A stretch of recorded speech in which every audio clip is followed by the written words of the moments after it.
So I'm going to talk about this Planetary Spectrum Generator, which is it's an online tool to do to synthesize spectra and to analyze spectra. And I know you, especially the planetary community, is very diverse in backgrounds, and we do things from imaging to geology to interiors to atmospheres. So I will not try to bog them down with a lot of the technicalities, but I thought at the same time I wanted to tell you more about it, and then you can go, especially if we record this for other people, they can go deeper, and they're more than welcome to talk to me about this. So what is effectively the tool? Let me second. I'm gonna there. So it's an online tool. So that's the address, psg.gfcc.nasa.gov. And if you go right now, you may get some things you can click here, and then you can start to synthesize spectra of planets, small bodies, and stuff like that. So effectively, it has a web interface that you can use to create simulations of, what will the spectra, how the colors of this planet will look like if you'll be orbiting the planet. If you had, for example, a space telescope, how Pluto will look like, or let's say you're looking at an exoplanet in transit, how it's going to look like, what is the noise, should I integrate longer, is something I can do. So it's a synthesizer of planetary spectra. And the good thing about being online, that it can be run from a cell phone, from an iPad, from a computer. And there is a way also you can actually install it in your computer. So effectively, it's a way to remove a lot of the typical complexities of right transfer, which is it's a well-established technology.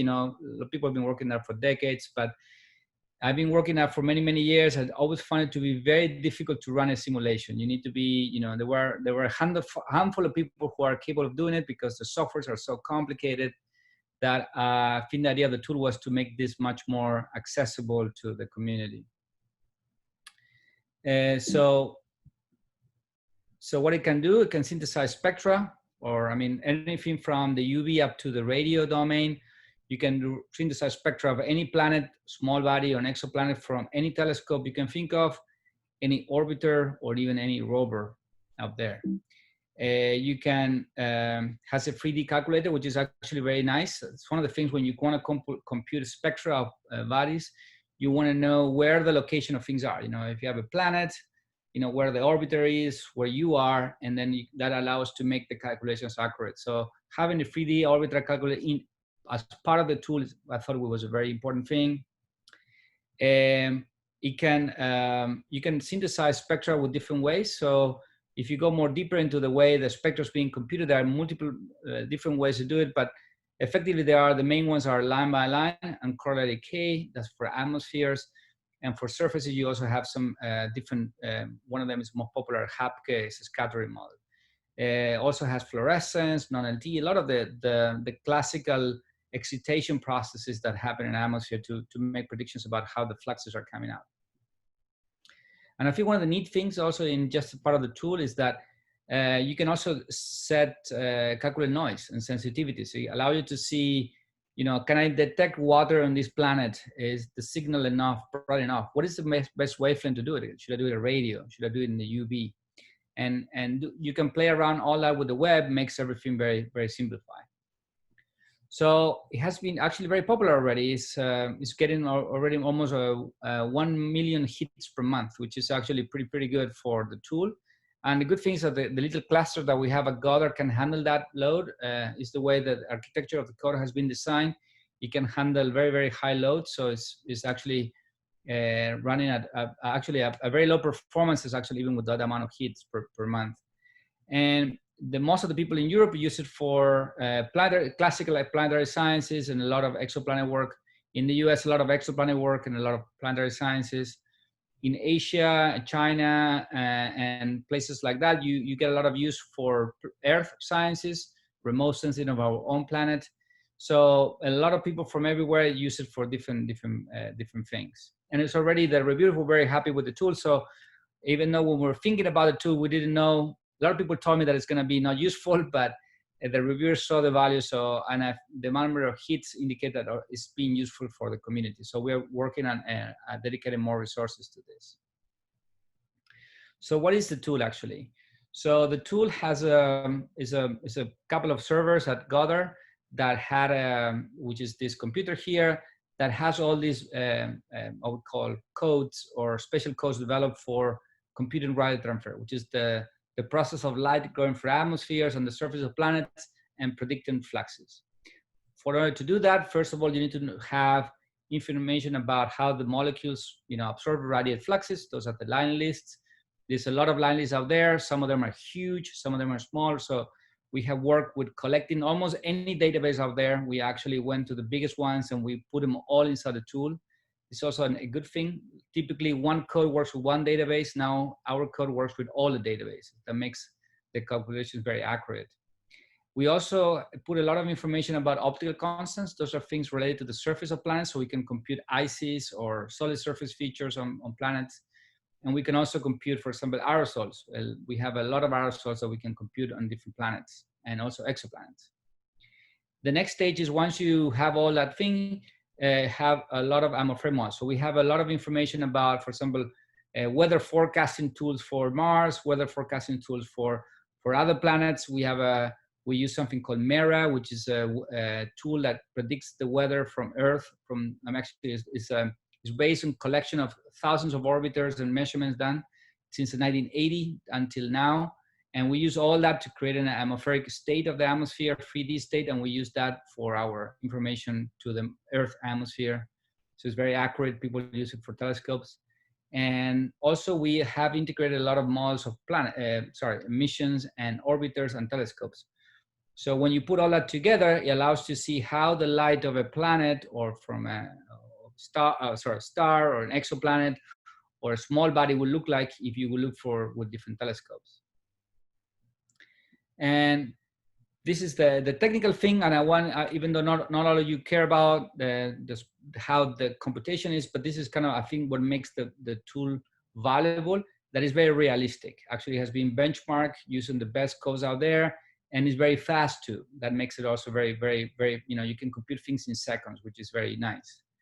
And the typical suspects when you do energy balance and frequency and spectroscopical measurement predictions and retrievals and all that are these components. The light coming in from in, then it gets reflected, scattered, coming out, and then also you have the thermal component, which is here. That is the self-emission of the planet radiating back. And all these components are being captured in the codes that we have. And we also have a model for comets, and we also have a surface model. So we can capture almost anything out there, and we can model the fluxes and the sensitivities that you can get with this. So right now we have the databases, which I think makes how realistic the codes are. We have 2,000 molecular atomic line lists, so which is huge. I mean, you can model, I don't know, deuterated ethane in a comet, and you can make predictions about that. It has all the big databases that people normally use. And we have also created our own databases, for example, our Goddard non-LT fluorescence ones, which are specific done for comets. And they are the most advanced. They have billions of lines of we have 20 molecules that we can model the fluxes in fluorescence. Importantly, when you compute atmospheres, you also need to worry about aerosols. They are, probably dominate Mars and almost any planet you can think of, Venus, Titan, the giants and exoplanets specifically. So we have a lot of models. We have 100 different aerosol types like dust, water, ice. And then we have different sizes, which we have sizes and different structures. So we can actually predict the scattering properties very accurate. We also have a lot of surface. Imagine if you have looking at a small body that has any gas around them. So we need to also model the surface composition. So for example, we can make an asteroid, and we can say, okay, it has 10% water ice, 10% silicates, 10%, methanol ice. How the spectra of the small body will look like, and the PSU will allow you to put all that together and give you a spectrum. And we also added recently, you can also do mass spectrometry, which is a completely different thing. So mass spectrometry is that when you have an in situ instrument that measures the atoms of the molecules, and you can do, normally they are very prevalent in solar system work. You can fly through a plume in Enceladus, and you can get the composition of the atoms on that. And normally the tools to interpret them are very difficult, and they normally come from pharmaceutical companies. They used to look for drugs and stuff. So the fact that we can actually analyze that it was a recent addition is actually make it very nice. And we also have 20,000 species from very drugs to very simple atoms, molecules. So you can model almost anything that the planetary mission will do with this tool. So when we're just talking about how the tool operates, I will do a demo at the end of the talk. But this is kind of some of the screenshots that you can do when you're trying to do something. For example, here in the upper left is a simulation of an exoplanet in transit. So PSG will allow you to, if you say this planet is called GJ1214b, it will tell you how the planet looks like in its orbit. It will tell you when it's in transit, how big the planet covers, the inclination of the orbit, and it will make a 3D calculation for you to see where the planet is, how far it is from the star, and all those things are super relevant when you want to compute fluxes or transit spectra, for example. This is a simulation that, imagine you want to calculate how much flux you get in your house, and you want to know, you want to put solar panels, or you want to know, you want to do a spectroscopy from your own planet to measure the sun. This is, you put a location, this is case in Maryland, and it will use all the weather forecasting tools that we have, and actually the predictors from the past, to make accurate predictions about the amount of water, where the water is, the temperature on the planet, with predictions within 1 hour of your location. Then you can also do things on Mars. This is a case of Mars. This is a ExoMars TGO. It's an orbiter around Mars. It can tell you where the spacecraft is located, so it knows exactly where it's located. Once you know where you are on Mars, it can pull out information about the composition of the atmosphere at that location at that time. So you know very accurate what you're looking at. And then based on that, you can make predictions about the spectra that you will get. And also you can use that to interpret spectra that you get in that location. And then comets. So imagine you're looking at this comet. The circle here, white circle indicates the size of your beam. Imagine you are with a ground-based telescope, or let's say James Webb, looking at a comet. You have this diffuse atmosphere, and then PSG will tell you how many molecules are encompassing using some, in complicated photoization models for that. So it includes all this geometry, but also these, considerations about geometry. And as you learn more about radial transfer, one of the things you learn is so critical to have a good geometry when making these predictions. So this is also a fun thing that I did recently, is to, you can actually predict the sunsets. And of course, the sunset, the colors on the sky are frequencies. So, for example, blue is 0.4 microns, red is 0.6 micron, blue is around 0.55. So then you can synthesize spectra in the optical at different, different angles and different distances from the sun, and you can make predictions about how a sunset will look like in our own planet as a validator for scattering calculations. But you can also put some clouds on our planet and see how the sunset will look like. You can also make predictions about a sunset on Mars. And the neat thing about Mars, you see, is all reddish as expected, which is nice. But then once you start going close to the sunset, the sky becomes blue just because of the scattering properties of the dust particles of Mars. And in the case of Titan, you can see how quickly it becomes very dark. Almost, we can say that the sky on Titan is always dark. At noon, it's only bright, but it's a good indication about it. Put yourself, if you will live in a planet like that, how things will look like. And if you're making predictions from a rover, you can use these simulations, which are neat graphically, but also you can make good predictions about fluxes you will get, how much flux you're going to get, what are the slopes of those fluxes, and things like that. So every simulation is very important to know you parameterize it with the right information. So PC allowed to relate. So let's look at the plot in the graph in the left. This is where you propagate information about the composition of the planet and the atmosphere of the planet. And in this case, this is a simulation of Pluto. Somebody in France was working on, and you can say, okay, we have these molecules in Pluto. We are going to be using the Hytron line list, which is one of the most powerful line lists out there for planetary sciences. And then you can also see the molecular structure. You can also download plots about that molecule. And then here you can also define the structure of the molecules. You can say, okay, the pressures are like this, the temperatures are like this, these are the compositions. So PSG will integrate all that information and create accurate simulation about the fluxes coming out of the planet at that location. The neat thing about it, that is what we call a forward simulation. This is when you want to predict what the fluxes are. But imagine that you already got the spectrum. Imagine that you use Keck. You took a measurement from a comet using Keck, which is one of the most powerful telescopes in Mauna Kea in Hawaii, and you want to know what the comet is made of and at what temperature it was. So you can actually upload spectra to PSG. This is an actual retrieval from a paper that we published a couple of years ago. So you can see the blue is the data, and the orange is a simulation of that the PSG predicted, feed it to the data, and derive all these quantities here. It derived the temperature, which is 81 Kelvin. It got the amount of ethane, the amount of methanol, the amount of methane, and also give you the error bars and a lot of information about statistics that it pull out from that. So not only is being used for forward calculation, but it can also be used for making retrievals of data. And for this case, we're using something called optimal estimation, which is probably one of the best linear retrieval techniques, but it is not that good for exoplanet work because sometimes you get confused with so many degeneracies in the retrievals.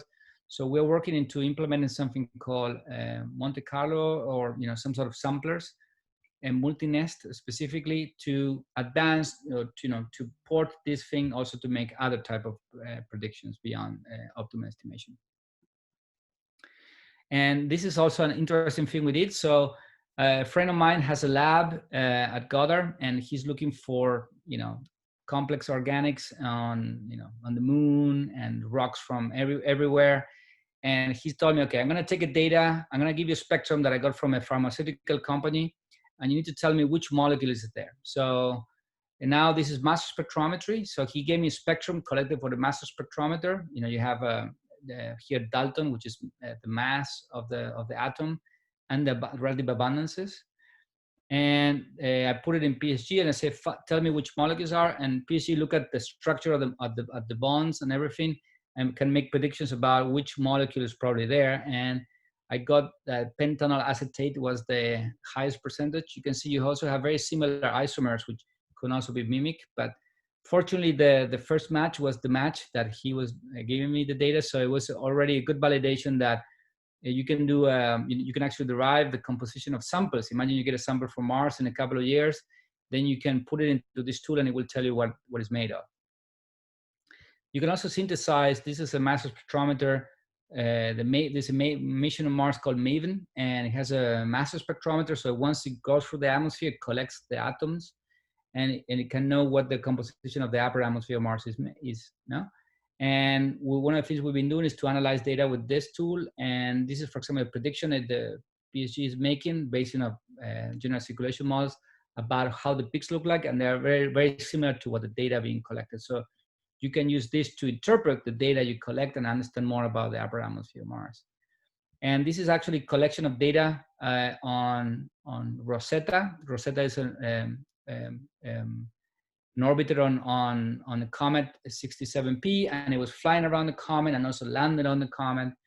And this is data taken from the orbiter that is trying to get very complex organics from the atmosphere of the comet, and we can match it to very well. Here, the blue is the data again, and you can see the feed is the orange one, and it captures all the peaks, and it can tell you very exactly what the different compounds is. So mass spectrometry is another element that we are now using for PSG.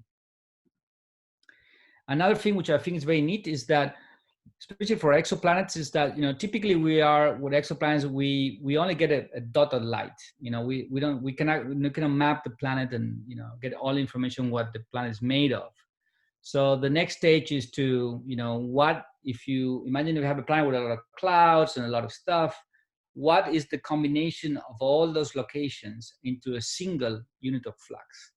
So for you to do that, you need to create you need to get a GCM, a general circulation model, a climatological model, weather forecasting model for that exoplanet. You run it on that planet. It will make predictions about weather, temperatures, pressures on the planet. You use that information and then you start computing spectra, all locations on the planet. You add them all up, and then you create a single spectrum. And that is the way we've been using. We have a tool called Globes as part of PSG, and allows you, let me see if I can see it in the next thing.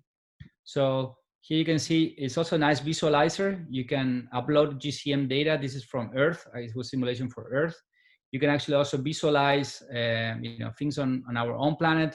You can also visualize winds on exoplanets. You can do zooms and all the stuff. I will show you more in the demo stuff you can do with this element. So this is an element that you can use the climatological 3D data to start getting very accurate fluxes from exoplanets.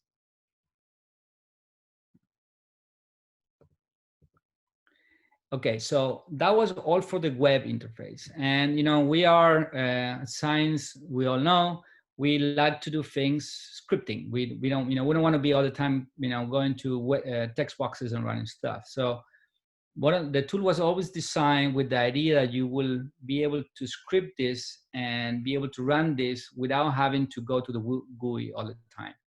So what we have done is that the GUI, the web interface, is effectively a text editor of what we call a configuration file. Every simulation, every retrieval is defined by a single text file, which is human readable. And that text file can then be shipped or transferred to the NASA server. And the NASA server will interpret that or say, okay, you gave me a command, and it will give you back spectra. So effectively, it's a way to automate the whole process. So if you can imagine, if you like working in Python or you like working in MATLAB or IDL, then you can create these text files, which are very small, text files, and then you can send it to the NASA server and with an API, and then it will give you back spectra. It's very simple. And actually, it's the most popular way the PSG tool is used. I mean, APIs is the way to go. So normally what I do is I train people on the GUI, on the web interface, so they can, this is when you familiarize what the physics, relationship between the physics and the parameter space. And once you want to say, okay, I want to modify the temperature on the planet by 10 Kelvin, and I want to see what the spectra changes, then you can do the API and script this in a very automated fashion. The thing is that, of course, if everybody's running, we're talking about 1 million simulations, 1 million per month. It will burn the servers if everybody's doing a lot of scripting. So I'm restricting that to maybe 1,000, maybe 10,000 simulations per day per user, so they don't burn the server. So if you want to do more, you want to say, imagine you want to run millions of simulations. We have implemented something called the Docker, and I will tell you more about it. And this all started where we have been trying to interpret ExoMars data. We had millions of spectra, and we understood if we wanted to do it that way, as I was telling you, it would take 230 days to do it. It will be impossible to process data using a single cluster as we have now for PSG. And it will kill everybody. Not only us will be able to run it, and nobody else will be running to run it. So that was not very effective, of course. So in 2018, we partnered with Google. So Google actually contacted us because they wanted to train an artificial intelligence engine. I think they get bored doing stuff, and they wanted to. They have this. Of course, they have a very powerful artificial intelligence engines, and they wanted to demonstrate they can use it to interpret exoplanet data. So in order to do the training, they needed spectra, and they say, well, we can do it with PSG. So they say, can we run 10 million simulations on your servers? And say, well, guys, you're crazy. You're gonna burn the servers. So they gave me access to their servers, which is pretty impressive. And so I could run all the 10 million simulations in a couple of hours, which is pretty crazy.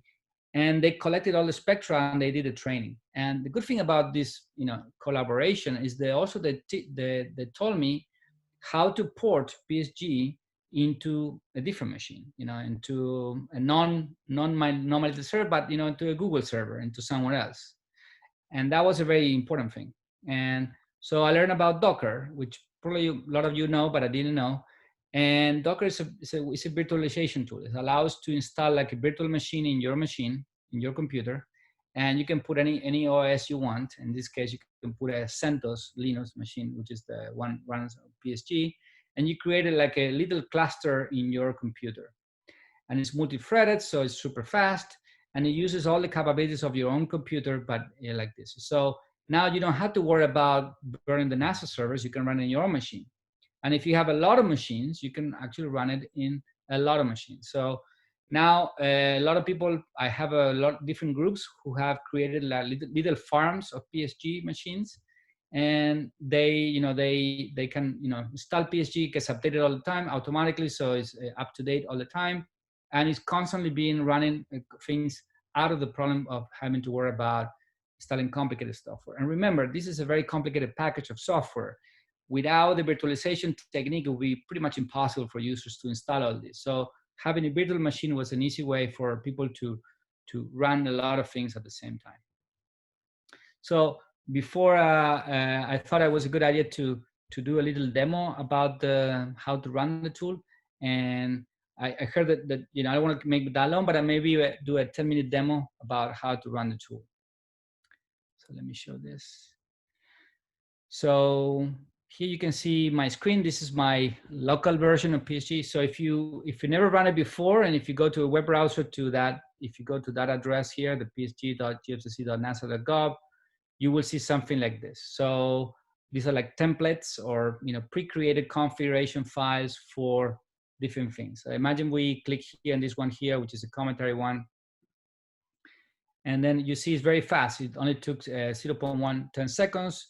It created the full geometrical calculations. It computed all the computation of the column densities, and I also computed the spectra of the comet, and it computed the noise also in a fraction of a second.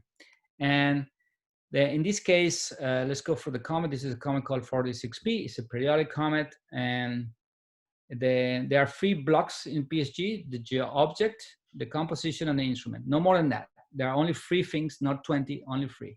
So you go to the object one, and the first thing is you define the size of the planet, how far from the star is, information about where the sun is shining, and information about, of course, this is the sun, so it's a G-type star, and the temperature of the star. Then you define where you are. In this case, we say that we are on Earth, and we are looking at the comet. We actually pretty close at 0.8 astronomical units, so we're actually very close. And you can see here the comet is in the center. The comet is pretty small, so the comet as we've seen is only 1.2 kilometers, a small comet, while our beam is 31 kilometers. That's why it's embedded here in that thing. If you make this beam smaller, let's say a factor of 10 smaller, you can see that now we can see the comet now is embedded inside the beam. And one of the things so you can here you first define where you're observing the comet, where you are, information about that. You can also say that you are, you are seated on the surface of the comet looking up somewhere. You can be saying, you can do any type of geometry you are interested in. In this case, we're gonna keep back to the simulation you were doing, looking at the comet from afar. And one of the things you can also do is you can also show the orbit. This is something, a capability that came from the JPL Horizons, which is a very powerful tool, Compute Ephemeris. A lot of the information about geometry and stuff, we collaborate with JPL Horizons. So you can see here, this is the visualizer 3D of the orbit. You can, quickly, very easily click here. You can, start zooming into Jupiter, and you can see all the moons. And then you can do really 3D calculations and know where things are on every planet. And you can see here the orbit of this comet, and then so you also have an idea about where things are located and where the comet is located. Once you define where you are and where you're looking at, then you come and define here the composition. So you say how many molecules are coming out. These are the molecules. You can pick a lot of molecules. There are 2,000 molecules.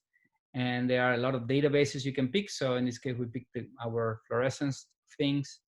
You can quickly see how the things look like. And this is also show you the molecules. So you make sure that you are picking the right molecule in some way. And then information about the surface. You can say how hot the surface is, the albedo, things about that is very important to compute fluxes. Once you create the information about the geometry in the atmosphere, the next stage and the last stage is, okay, which telescope or how are you observing the thing? So here I say that I was using Keck, and the instrument called NIRSPEC on Keck, and it has all the parameters about the wavelength range. We are at that altitude, what, you can use what fluxes you want. You want an Ingensky or what type of unit you want. And then also the information about the detector, which is very important. So imagine that you say, look, I want to try the simulation with James Webb, and I'm going to be using NeurSpec Grim. And you do like this, and then now you have all the information about that particular telescope, and it's very easy to run. You just save it and run it, and that's pretty simple to run. And I want to show you for something quickly. If you want to do a Mars from ExoMars one, you load that one, you synthesize, and you say again also in a 1 second you get a full 3D orbital calculation, but also computes all the spectra. These are CO2 lines on Mars, and then you can quickly know what things are. This is the ExoMars mission, so it has all the parameters for the ExoMars mission. And I think the neat things is that, and of course, if you come here and you say, I don't want to use TGO, let's imagine you want to use, I don't know, Maven, and you say, I want to do the ephemeris, and it will compute the ephemeris for that particular location using the Maven spacecraft, and it will also get all the using the GCM, and it will know everything about the atmosphere of Mars at that particular location at that particular time. So you can see here, you got all the information about the Mars climatology for that location and that thing on Mars. And I think the neat one, and just to finalize this demo, for this, I want to show you, for example, if you have an exoplanet, this is the GJ1240b, it's an exoplanet, and this planet is now in transit. But imagine I say, I want to know where the planet is right now. So if I do here now, it went to the database, got all the information. It told me I couldn't find a couple of numbers, which they're fine. They couldn't find some information about the orbit. And it tells me that the planet is right now there. So you know exactly where we are. And if you're making an observation right now, the planet is going to be around there. But imagine you just say, look, this is the UT time right now. Imagine you say, I want to find out when the comet is going to be in front of the star, so in transit. So you put T, and it's going to be the time. At that time, the planet is going to be in transit, the next transit. And if you keep pressing T, it will show you the next one. And you can see here now the planet is in front of the star. And this is for the secondary, and it show you here how it's looking at. Interestingly, at the same time, based on the properties of the planet, the location of the star and all that, it uses a very complicated weather forecasting model for exoplanets, and it got all this information about the structure of the planet, also the composition of the planet. So you can also make predictions about what the planet is gonna look like based on a lot of the geometry you get. And then you can say synthesize spectra. It will take all that information, and it will show you that you may be able to detect some of the signatures, but you will have a lot of noise in other places. And that just, I wanted to show you quickly the retrieval, just to show you, for example, radio one, for example. This is a Comet T7 in looking at the radio. This was something I did during my PhD, actually. We measured this from a ground-based telescope. You do retrieve, and it's very fast. Also, you get the information about the temperature and the composition of methanol in this comet. It tells you that the temperature is the temperature is 76 Kelvin, and it's 1.4 e to the 20 molecules per second. So you can do retrievals that way. And then if you want to do the globes thing, this is the 3-dimensional thing I was telling you. So you can quickly come here, and you can do zooms and play around. This is a case of Earth, but you can also look, for example, at other templates. You can look at, let's imagine that you want to look at Mars at, I don't know, on the 10th of May at that time. So it will pick exact situation. The 3D is very fast, and it will get you the whole 3D straight of Mars at that time. You can see in this case, we're looking at the surface temperature. You can look at the surface pressure on Mars.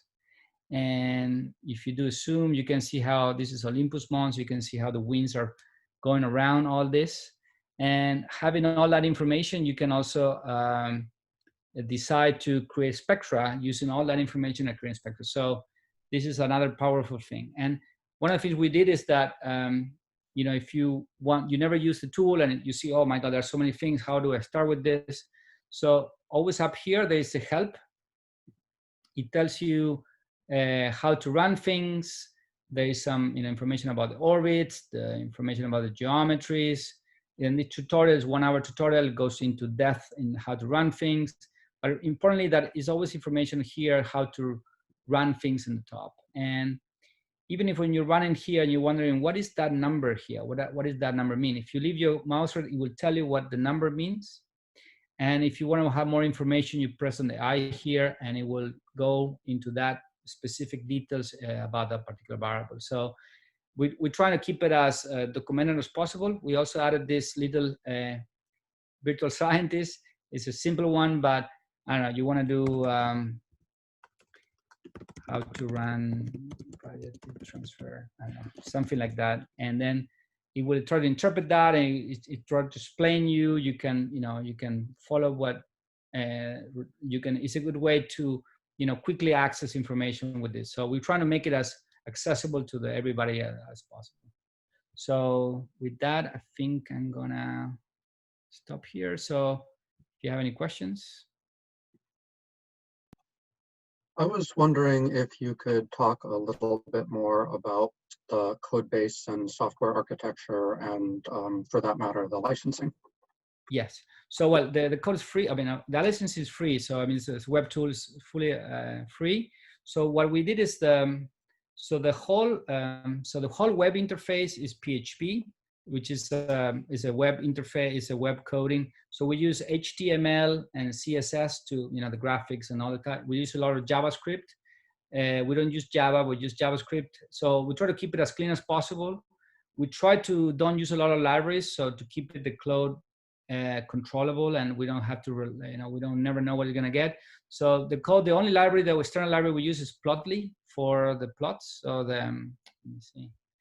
So if you generate spectra, so this thing is Plotly, and that is the only external we can say from that.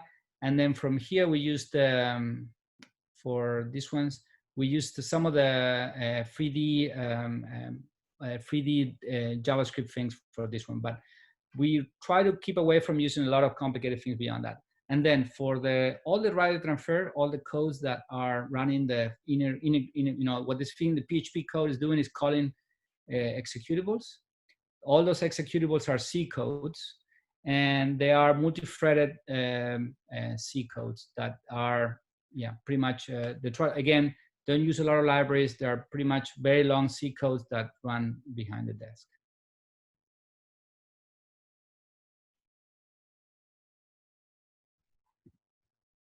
And so the web tool is free, but you mentioned that there is a containerized version. And I was wondering if source is also available and what the licensing on that hypothetical source and the containerized version are. Yes, good question. Let me see. So if you, so the web interface is free, of course, and the containerization is also free. Because of NASA, because of NASA licensing, they are kind of tricky about porting some of the source codes, but we managed to overcome that by making the virtualization element. And the Docker version is free, so anybody can download that. And this is the explanation how to run it. Actually, I have to say most of my heavy computation I do with Docker. Also because every time you run something with the API, it has the double. It gets very slow because it has to go through the web. Imagine you are in Paris, you have to go through the ocean, send a command, and then the spectra back can be pretty slow. Once you start a Docker in your machine, you have, you can run things. It's only defined by the computational speed of your computer. So yeah, so Docker is the way to go for things like that. A question on that line. So there isn't like a publicly viewable C API. For example, like if I wanted to dig into the HAPKey code that you've implemented or is implemented in this library, it's not like exposed in some way to inspect it, right? Yeah, so what we've been doing is some of the codes we've been keeping available. We have a GitHub and we are making some of the things, but the HAPKey code is a classical HAPKey code. So, I mean, you can, for NASA legal reasons, we cannot put it out there, but it's a HAPKey code. And as one of the things we learn about radio transfer, all these codes are based on decades of, they are nothing new. What I did is I programmed them from scratch again, and I've been validating them based on other codes. For example, a lot of the benchmarking on the right transfer code has been benchmarked on Gen9-free, LVL-RTM, which are heavily used tools. So the core of all of them is the same, is, you know, pretty much there's no physics there, but for legal reasons, we keep it in a virtualization closed code. There's a question in the chat, which Yes. is similar to what you just answered. No, it's a good question. So the question yeah. Yeah, so how do we benchmark? So what we've been doing is every time we've been going on baby steps in some way. Every time we release a new module, or, you know, like imagine we wanted to add the geometry model that doing this kind of thing. So first of all, we benchmark with the best tools out there. For some 3D calculations, we make sure that we get all the geometry right. If you want to do a surface Hapke model, we work with the best experts. You know, we have Silvia Protopapa, which is an expert on Hapke model, and we work with her and try to capture all the physics and all that and put it in. And then we do a lot of benchmarking on that. The right transfer is constantly being benchmarked, and it's a code actually been running for my 20 years. I've been doing research, so it's pretty much I've been using. It's kind of my accumulative knowledge of right transfer codes. And the good thing about it, this knowledge is actually not new, as I was telling you. So we always make sure that before we release a new package, it goes through a heavy validation, internal validation process. I have a question. Hi, Gerónimo. This is Michael. Hi, Michael. So actually, I have a million questions, but let's focus on two. The first one, which is important for publications and reproducibility, your molecular libraries, they are doing updates and things like that, and they have version numbers. So how can I get a comprehensive set of all version numbers of all your libraries used, so that in 10 years, I can recreate the same spectra, even so Hytron has maybe updated the molecular databases in the meantime?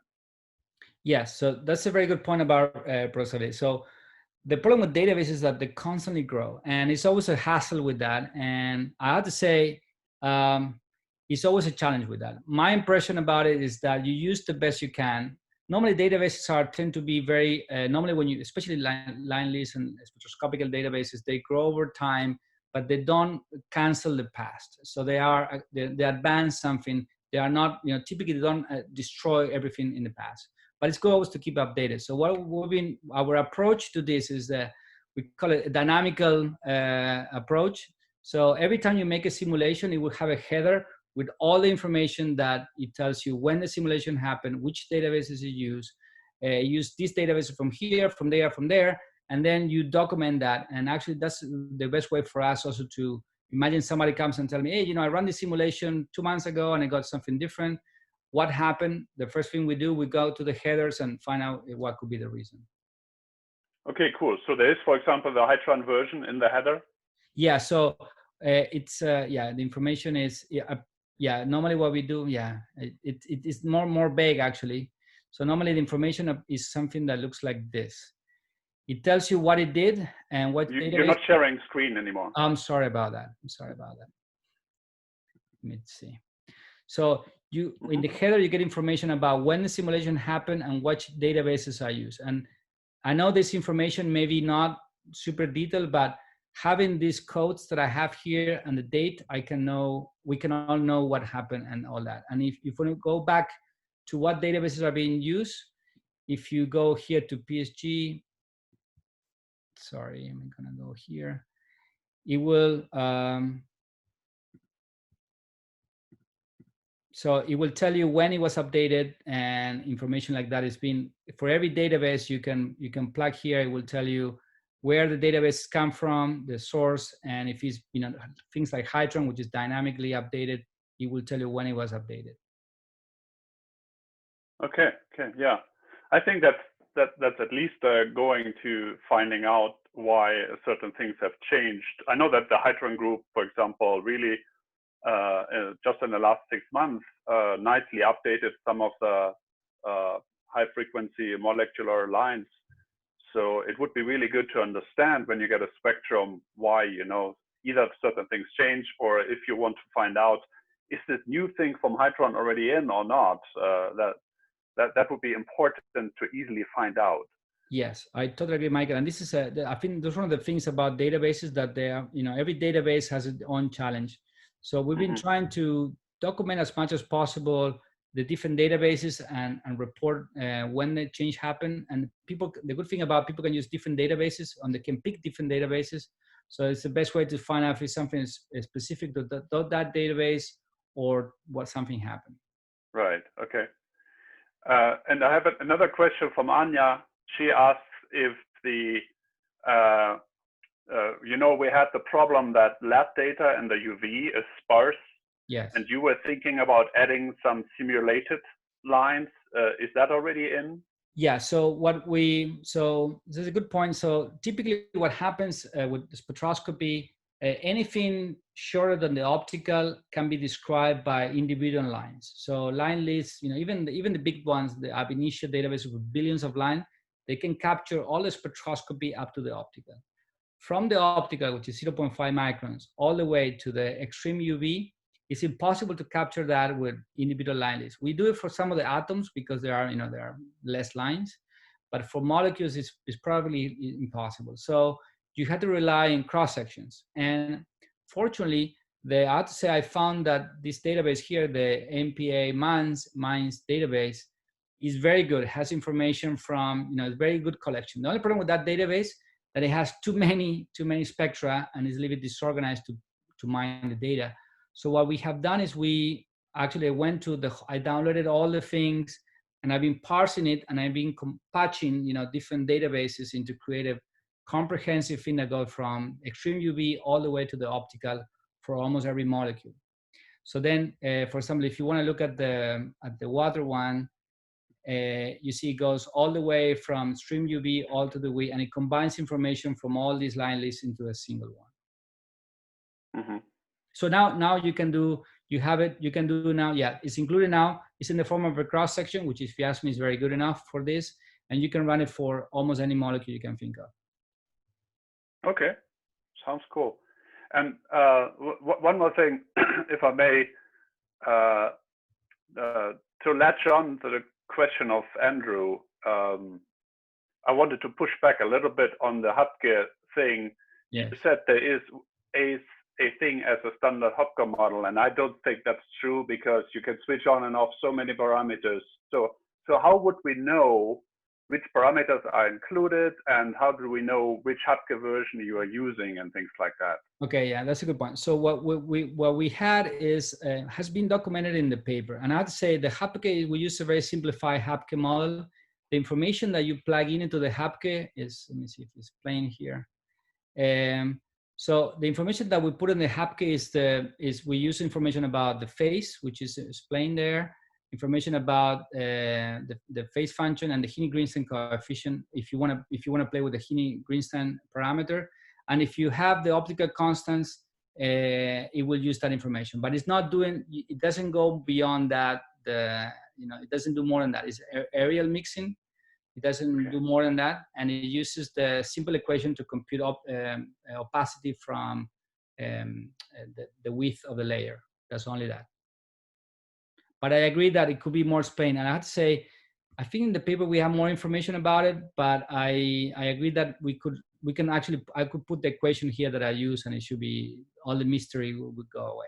And I will do. It's a good point. Yeah, I think that would make it easier because even so, Sylvia's paper here you're citing from 2017, yeah. I thought she's already using the more rich Hapke models with a lot more parameters than you. Yeah, I mean, she uses that here.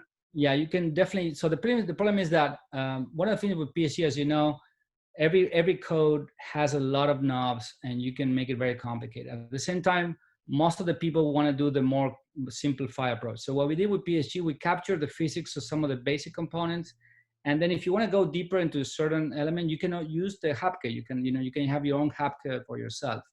But what we attack here is we use the core element for using a very monolayer approach, and we should put it here, but it doesn't have all the knobs of the full Hapke implementation. Yeah, no, don't get me wrong. I'm not asking for getting all the knobs. I'm just wanting to know which knobs you precisely have used, and I think it might be a little bit dangerous to point to Sylvia's paper from 2017 because I think she's using many more knobs. She uses more knobs. Yeah, I agree. And I mean, for our case, you know, when you put I think these are explained here. Let me see if I can show. Normally you put the thickness of the layer, the abundance, and it will use all this information here plus the geometry considerations to create the thing. Okay, yeah. And then I just want to end with a compliment. This is gorgeous. This is really a great tool. Not only the functionality, but also the presentation via the website. This is so greatly done. I can't wait to play more with it. Thanks. Thank you, Michael. Thank you. I really appreciate it. I really appreciate it.